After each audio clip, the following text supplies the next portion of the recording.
abono nsia peace 104.3 FM Sunni omai ma ya mamachi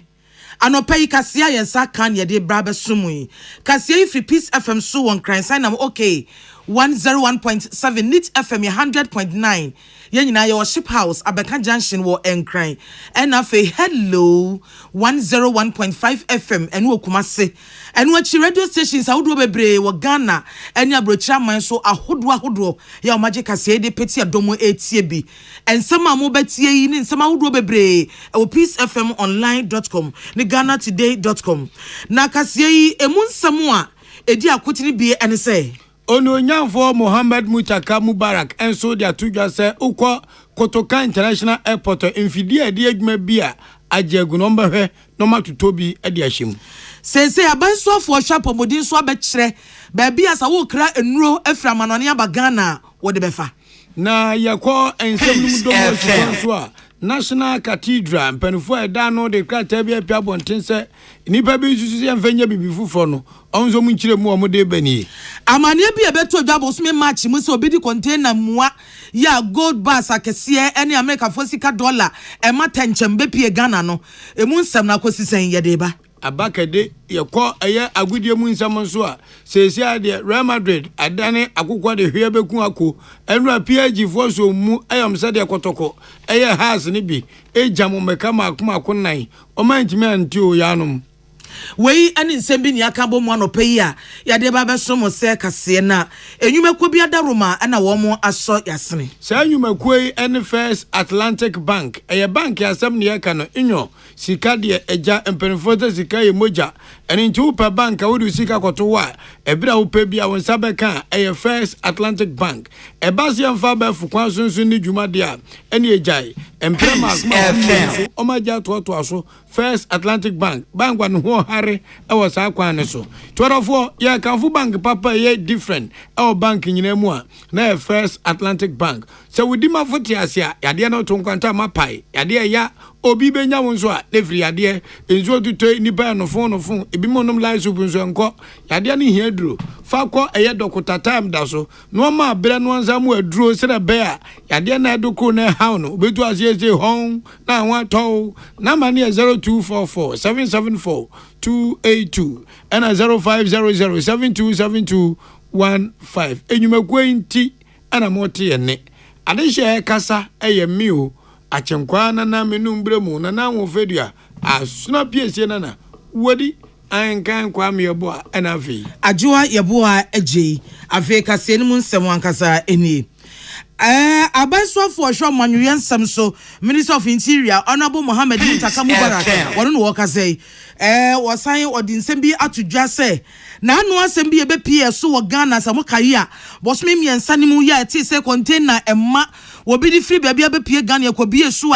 a godi ba akase bebrebe and America $40 bebre na Ghana city kra kakran so ta kire ya ho nsem be ye deje atwe na basane asre na ye bo so dwetwe bo senti hwan ba ne di se adwuma yie hwan na ene dia na de no kwa ya papa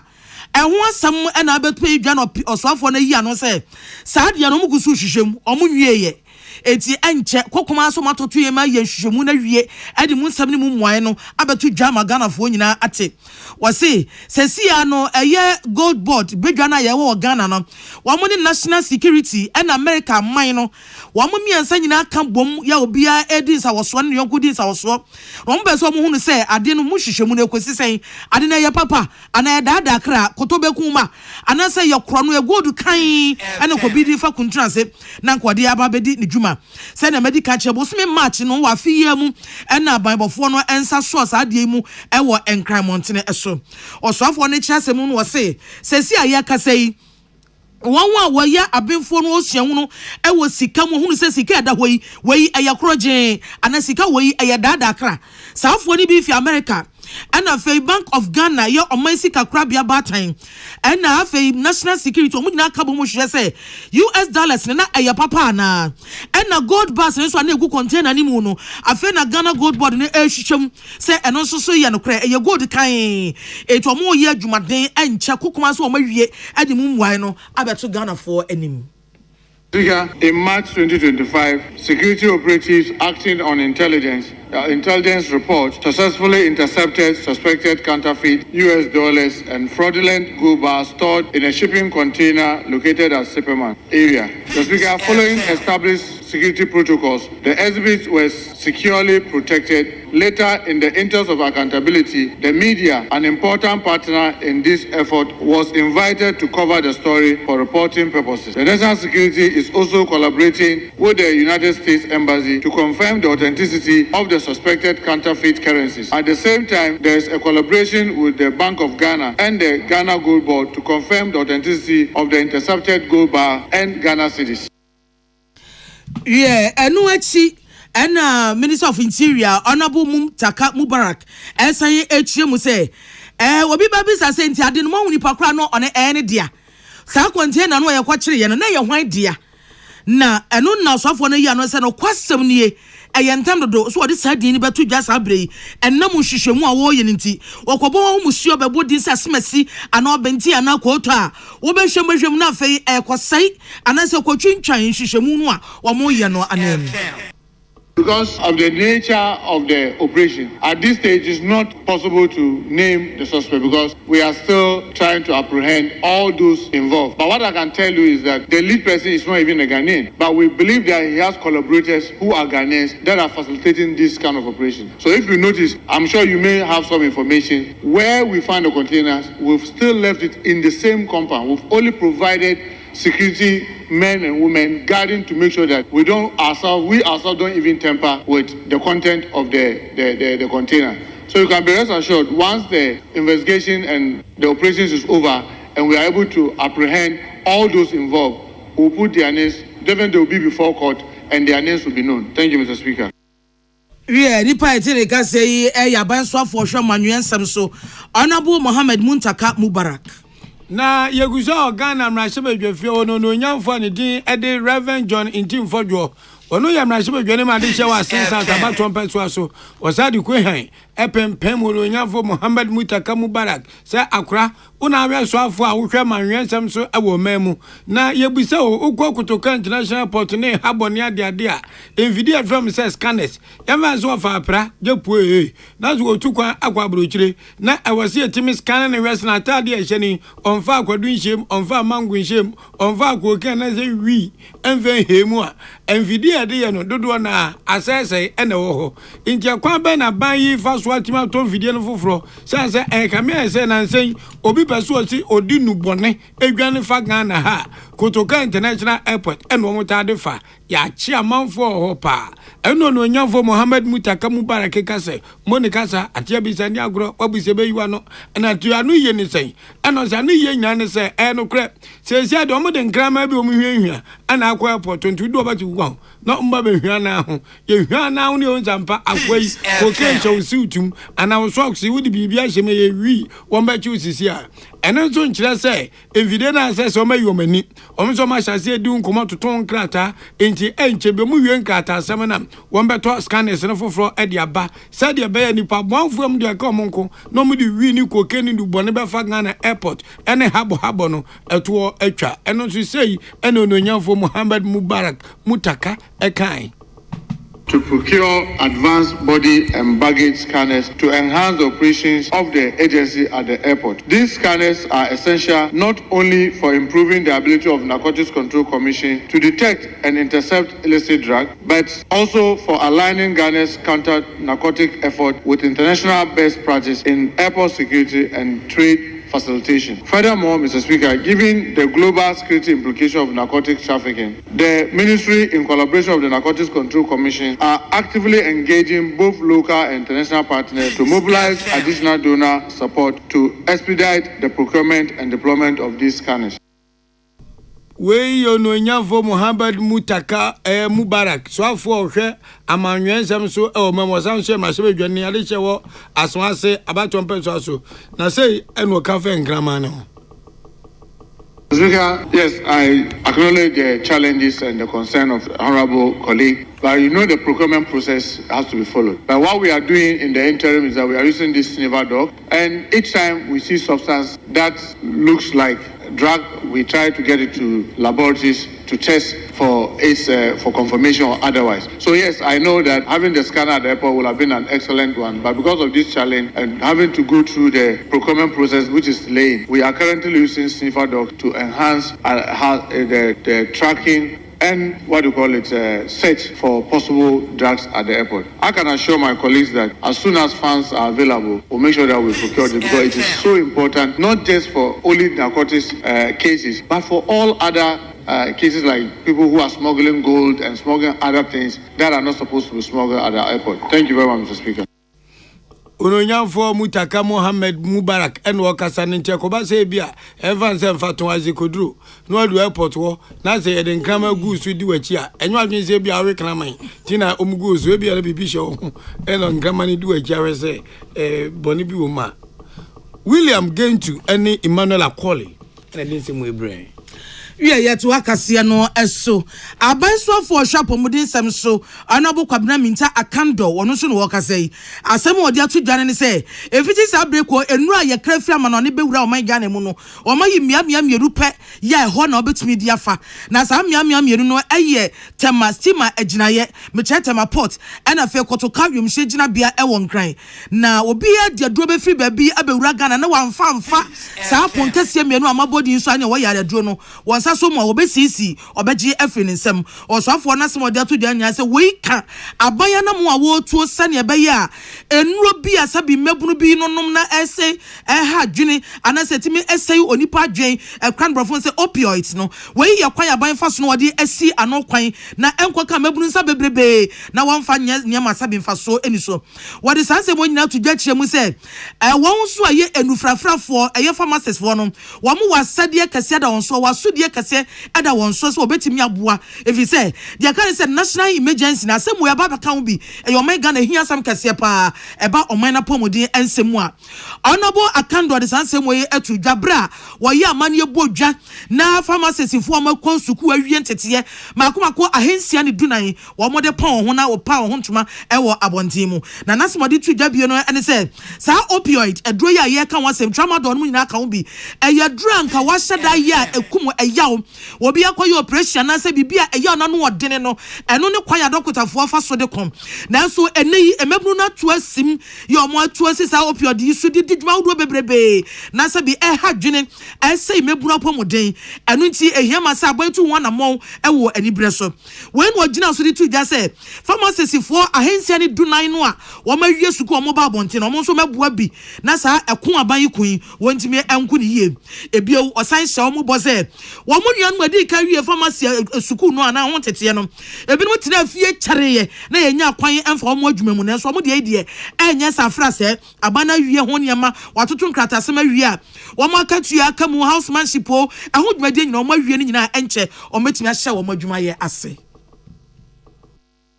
of this country that are apart from Kotoka International Airport and Tema Hub, you cannot bring any medicine whatsoever into the country at any of our borders. And our security agencies have clear instructions to seize any product, whether it is registered or not. Once it is entering at the wrong place, it must be confiscated. Opioid abuse, particularly involving tramadol, is destroying young lives, tearing families apart, and placing immense strain on our health and social systems. This is not just a public health issue, it is a national emergency. Pharmacists, you stand at the front line of this war. It is your vigilance, your ethical judgment, and your courage that will determine our success.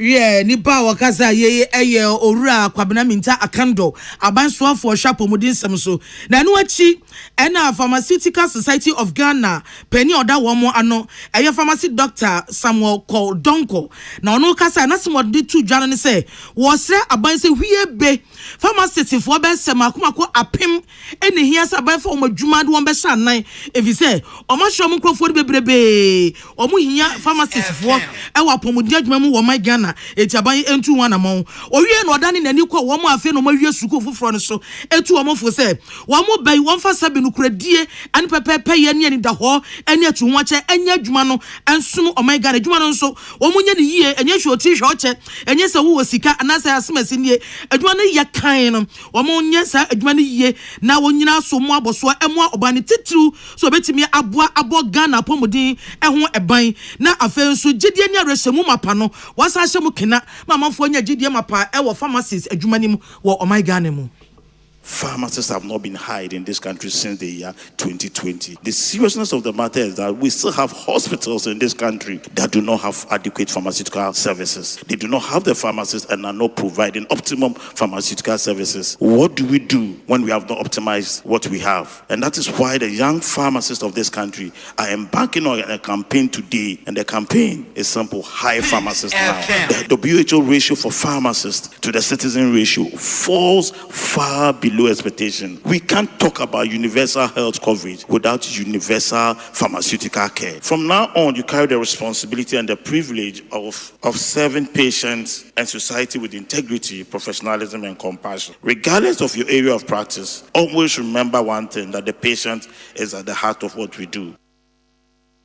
Yeah, the Paul Kasa ye kwanchefo pani a wada Pharmaceutical Society of Ghana no Dr. Samuel Cole Donko.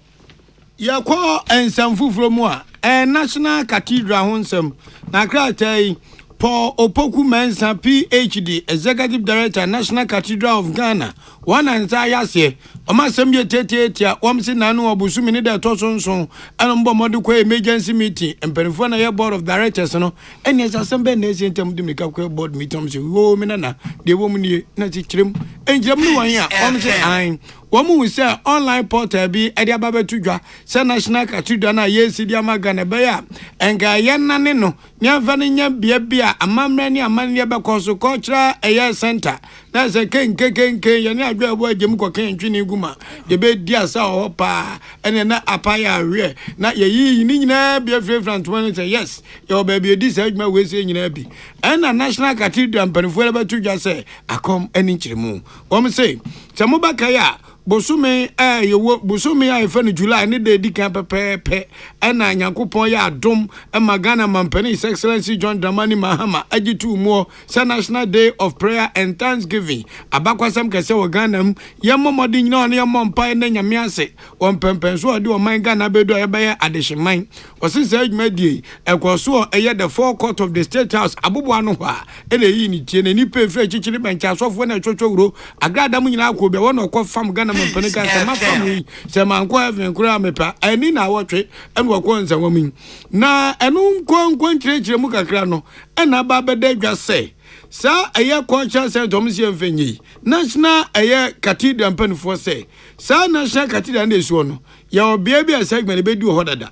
National Thanksgiving Service your baby ebedi oho Bible Museum ebi oho baby nkramofo betimehia babia esum ku awudo nyina betimehia Bible Garden Economic Engine chese enwom ewuom no eche nkroyin bebe betima kwatra kwadi aduane gale mecha restaurant eno eye sita no ma enipa maako ahasane aduonum 350 seater restaurant teni ebi di banku na ebi di vuo kapintin ni agwesh ni nyina na ekoso eho enti wo se wo bonwoma tofa sabia omusi yamfanya culture center keke endenke ekuma bi na de wo mu nie yate badwakọ bi se omunhwehwe sikasam ne se do mu di sika di dwuma National Cathedral ni siem anu sugusu ekoso enti dama taku sempo biara ekomu no wonbebu ho akonta na ogide mapase National Cathedral enya adwuma bi mpanifo ato no pa hwi se na na doda nko akufo ne na banko ntia ne sebe yato antwere bia bi dwene ho da bi osira mpanifo se won fa nkwa dwendwem na botai ni nyansa ne tirimupo etai National Cathedral ni sie na chi no sie hwe na bema emfaso twitwiri dia de bebre o mani asomdwa ebenya enkabom odo osumu nimdia ni nyansa no ebaburi anka se adwene enti aseso to wasra papa wo mi so munya official report to be anka say de esu ewo portals ne so no sa papa na tie nenso wanka se tiri ho a ye yiwe ibone Paul Opoku Mensa PhD, Executive Director, National Cathedral of Ghana. One na insema me chire mu madaroma nensa eshase. Oma mamuti eka sebo efi Peace FM so on grind. Ya to nkratew na ya sayamba. Peace FM. What be some plumber? A DM pipe no de boy jumano. Kaino say DPS pipe nkwa no fa mo aduma bribia o. Esan gidi amenya wo DPS pipe munti. Ne mfani agrokra o. Enti frɛ 0543 662 727. Pomechira kwan was Spintex Road, Coca-Cola chiriwa. DPS pipe. Gidi ashenso die. DPS pipe nyina hene. Amanfo, the Amoka Chef Freddy's Corner Home Appliances or the Abba Freddy's Corner Home Appliances Center. Home appliances are a ye papabia, a biwo Brandsbane, Media, Samsung, Kaiweb, TCL, TV, air conditioner, freezers, fridges, water dispensers, and Nidia Kekeka home. Nia ubenya good warranty dear. Ko Freddy's Corner Home Appliances ukoko memle. CCTV a Boama monitor of properties, any business at anywhere in the world. CCTV need daho. Ewo detector, clear pictures. Wi-Fi connector. Ultimate connector ma phone. Na wa monitor baby a wo wiase bia. Freddy's Corner Home Appliances abeka Freddy's Corner edwosu ahodoa oton phones ene ehun accessories no ho. Fresh 0544 959195 ana 020 7937323 ana so brakoko memle city light in chehwa. Na ye can discount ene achadia obetiasie. Freddy's Corner, home of authentic home appliances, phones, and its accessories. So wakoma ho hyehyɛ ana ebo periperi de broni kan hardware no a ɛde na sɛ wo ye na sɛ wo yam so atim so wo be pack in a farmer Martin's liver salt tira kwai entem ehwie nsu agu glass mo ate Martin's liver salt no ba ko no na wo de agum wo be hu sɛ ehuru wa glass ni mu na wanom. Martin's liver salt ye won orange flavor ana ba ko so ye plain wonumu a ho beto nemum edi na anu na ho ntowo a ko hu doctor. Herbal and Alternative Medical Hospital Bena Black History and War America, China, Africa ne Ghana mpenifo abona baso say osayare mo manfoti apopa. Eye Amin Scientific Hospital. Ayere sabia o won fidie nwaso. Dia woda so a fidie ne kire o yade na no asan so sa o yade. Amen eye expert o kwankro yare ho. Won nra no enam. Na wa doctor for ne nurse for so. O wotima. Amin Scientific at the herbal, homeopathy, naturopathy, and reflexology nyina. Esayade. Sa wona wo pe. Ana yare ne te same pa. Nyame adumunti. Yare expert. Amen Scientific ebeboama inshallah ohwato na wonso dia dance se de Ghana for ne abrochirefo bi dia dance no. Accra Amen Scientific ewo dome Obersnet Flats and Alashi Binso our Klagon Eben Shaman Road Underbridge Ope Owon krabata P Fre non sure de ben wo 0245 275254 ana 020 722 9505 Amen Scientific Herbal and Alternative Medical Hospital. Allow Shafi nyame ne yaresafo. Peace FM. Tune it in, turn it up, Peace FM, and rip off the knob. We abusia mama kwa ba yeto akase no so Somalia wo mo do mo hunamane yo Somalia fo hunamane aduane ho ayedene they say nipa best of pepem enan ene akyerepo ensia 4.6 million omo nya aduane ni aduane ho ayedenden ma United Nations fo na this asemo ye abetu edwa na pani kasamafo ba ko de atodwa se enkwada omo nya ni mfie num Wamo best 1.8 million ye nyaduane ma omu ni eto oma trophy nkwada na ebasa omu nyine no atope kwahyo kwon mu ehadwene ne nyina ye nuane sem ye ho ayeden awofo bebre nyaduane ma nkwada no eni etia bi odia be kan ma kire kura ne se nanse amampani Donald Trump baaye na America fo mu kakra bia na omo de ma aman ehiafo no woma ono oba betwa mu nti no ama clinic bia na nka hiafo no kwagye nuro kwagye nuane kwagye ayasa no bebrebe ya tutum ama sese de ohia ene ho kye ne ekom na ehadwene ewo Somalia maimu wo agudi agu isamaso World Club Championship kwaso ewo America brochimem chesi ade ma wusi wa kamu team no qualify for finals me Chelsea team no blue fui wama qualify no mo Brazil fo be fofodafo na mo bom twade mienu kwe na mo de call finance ntina mo twen se eno a PSG ani Real Madrid team papa e wo wiase ba kono no wo mo fancy ani wo mo di si ani ya no akokɔ de hwe beku ako akwase se de nansen Kumasi Asante Kotoko hasofo ku no ene e wo chi has ba bia panyan apu adwe hasofo eji omo ho gina e wo Kotoko nsem papa na PSG samba kai ananse o chiwa wanya no fofofo kura wa anyi na abagye miensa Champions League kura wamuchi Inter Milan fo kire Inter Milan fo say hey muna muyi basa fo fi mu ya de papa sa basa fo no o mo hye da anya de san so mo fa come on monye wo mo hye eye Inter Milan fo Vincent Champions League maku enum 5 goals hey na ade na ha mo ti anu amune Madrid ma fa sa ba cracker o mo te de ba cracker Madrid team de say de nya cracker sa o e bobo matodwe ampani ampa wo mo so Madrid mo epo enai na de man yara wo kran say Dembele no osi akama Barcelona ntono no osi akana tia ayi Real Madrid akaza da so Barcelona to no kwete ano te ana wa share first go na miensa no e ba beto 21st half na Madrid agima akoma miensa ya second half no mo se monyi ba konka ho wo yam panifo hye menuma enye ena te o mo share ba konka wa koyi num ti sia no Chelsea ane aya PSG ene be sha final na enkra mo de aba enkran abeka janse se fama ma wotini se Chelsea se onya akwa nkaka apo no ya fama PSG yeli ka fama mo edan se dia de kika pole de so mo yo ma ho adom yo PSG ho se ya bo aben hwehwere se ya fama achine nche so a se de PSG fo be sie brim Chelsea fo match mu no o mu nyina betutu ti Chelsea fo den kra ba se ka match re be ya se UEFA fo se so aye FIFA fo o fa cup no kra ma PSG na ka sem fa sem ko san se nya me ma ko se da be Chelsea azambeto mo abusuafo kase bono asi agenganfo amote ye ne anopai adwoa yeboa agei ena achenkwa na menu mbremu wodi ankan kwame yeboa asuna piesie nana edwumaku ata ya chinie na poso se midimafo heba midimafo adi amai we di amai papa ya de se hawo na nya bebia akwa benya yaresa na wasomu adwo mo fre Dr. Time da so 0244 774 282 0500 727215 First FM Bank mu bank 2-time digital bank of the year I to so